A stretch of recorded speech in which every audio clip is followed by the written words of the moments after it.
Good evening সকলোকে। বহুদিনৰ মূৰত নিজৰ ভইচৰ সৈতে এটা ৰেচিপি ভিডিঅ' লৈ আহিছোঁ আপোনালোকৰ মাজলৈ, আৰু ভিডিঅ'টো শেষলৈ চাব আপোনালোকে।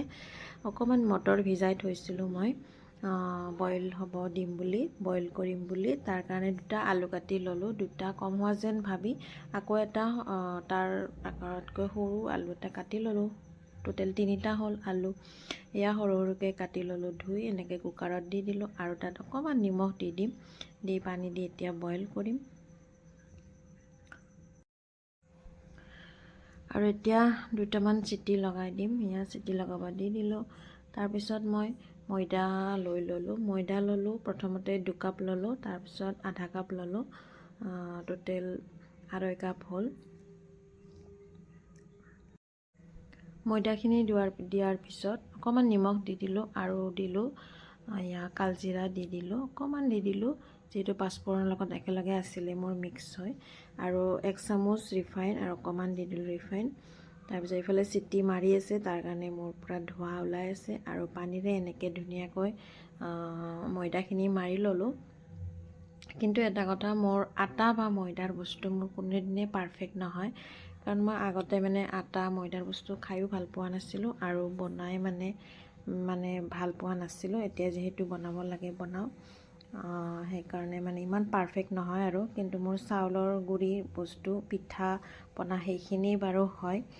এনেকৈ ধুনীয়াকৈ মঠি ল'লোঁ। লৈ এনেকৈ অকণমান সময় থৈ দিলোঁ। মঠি এনেকৈ থৈ দিলোঁ। তাৰপিছত এটা পিঁয়াজ ল'লোঁ, 2টা জলকীয়া ল'লোঁ। জলকীয়া আৰু পিঁয়াজখিনি সৰু সৰুকৈ কাটি ল'ম। এতিয়া মই সৰু সৰুকৈ কাটি লৈ, যিহেতু ভাজিব লাগিব অকণমান আলুখিনিৰে, সেইকাৰণে সৰু সৰুকৈ কাটি ল'লোঁ। আৰু এয়া চিটি মৰা হোৱাৰ পিছত আলুখিনি উঠাই ল'লোঁ। আলুখিনি বেলেগে উঠাই ল'লোঁ, আৰু মটৰখিনিও বেলেগে উঠাই ল'ম। আৰু গোটেইখিনি মটৰো দিয়া নাই, অকণমান দি দিছোঁ, কাৰণ ইমান মটৰ দিলে ভাল নালাগে। আলুখিনি এনেকৈ সৰু সৰুকৈ এনেকৈ ভাঙি ল'লোঁ। মই এখন চামুচেৰে, কাটা চামুচেৰে ভাঙি ল'লোঁ। ধুনীয়াকৈ ভাঙি ল'লোঁ। বেছি একদম মিহিও কৰা নাই, আৰু বেছি ডাঙৰকৈও ৰখা নাই। তাৰপিছত পেনখনত ৰিফাইন অকণমান দি, তাত কুটি ৰখা জলকীয়া আৰু পিঁয়াজখিনি দি দিলোঁ। আৰু মছলাখিনি নিজৰ অনুযায়ী দিব পাৰে, যাৰ যেনেকৈ ঘৰত মছলা থাকে তেনেকৈ ইউজ কৰিব পাৰে, একো নাই। এতিয়া পিঁয়াজ আৰু জলকীয়াখিনি অকণমান ভজাৰ পিছত মই তাত হালধি দিলোঁ। এয়া হালধি দিলোঁ। তাৰপিছত নিমখ অকণমান দি দিলোঁ। নিমখ যিহেতু আগতে দি দিছিলোঁ, তাৰ কাৰণে অকণমান দিছোঁ। আৰু মই আলুখিনিও গোটেই দিয়া নাই, 3টা আলু দিছিলোঁ যিহেতু। তাৰপিছত মটৰখিনি দি দিলোঁ। আলু অকণমান ৰাখি থৈছোঁ, কাৰণ বেছি হ'ব পাৰে, সেইকাৰণে। আৰু ইয়াত মই এতিয়া দি দিম নিমখ দিলোঁ, অকণমান দি দিলোঁ নিমখ। তাৰপিছত জিৰা পাউডাৰ দি দিলোঁ, ধনিয়া পাউডাৰ, আৰু গৰম মছলা অকণমান, আৰু কাশ্মীৰী মিৰ্চ অকণমান দি গোটেইখিনি ভালদৰে মিক্স কৰি লৈ ল'লোঁ। এতিয়া মই মঠি থোৱা ময়দাখিনি বেলিম, আৰু বেলোতে পাতলকৈ বেলিব লাগিব, আৰু ডাঙৰকৈ বেলিব লাগিব। মই ডাঙৰকৈ বেলি ল'লোঁ, আৰু বেলি লৈ তাত 4 ভাগ কৰিলোঁ। এয়া দেখিছেনে, 4 ভাগ কৰি ল'লোঁ। 4 ভাগ কৰি তাত আলু আৰু মটৰৰ মিশ্ৰণখিনি দি দিলোঁ।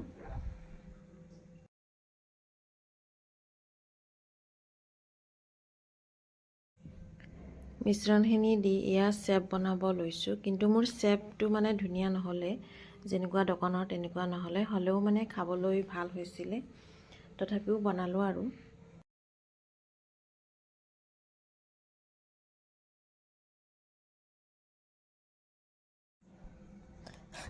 আপোনালোকে মোৰ চিঙৰা চেপটো দেখি কিনে নাহাঁহিব দেই পিছে।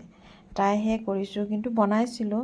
ল'ৰা জন্ম নহওঁতে বনাইছিলোঁ মই, যেতিয়া লকডাউন আছিলে তেতিয়া কিন্তু হৈছিলে। এতিয়া জানো কিয় নহ'ল, আৰু সদায় কৰিলে সেই বস্তুখিনি হয় ন।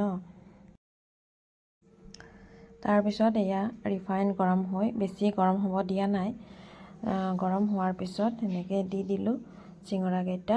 আৰু অকণমান ৰংচোৱা হোৱাৰ পিছত এবাৰ এনেকৈ উল্টাই দিলোঁ।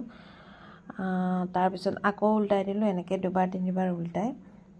এয়া হৈ গ'ল আমাৰ চিঙৰা।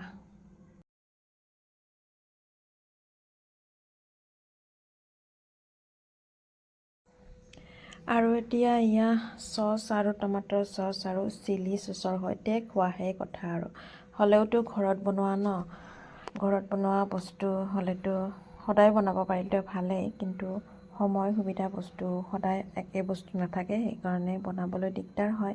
তাৰপিছত আমি সেই খোৱাৰ পিছত মানুহজন আহি পেলাই বোলে কি বনাইছানো, মই বোলো চিঙৰা চেপকেইটা দেখি কিনে হাঁহিলে, বাৰু হোৱা নাই তোমাৰ এনেকৈ ক'লে। তাৰপিছত তেওঁ বনাই দিলে।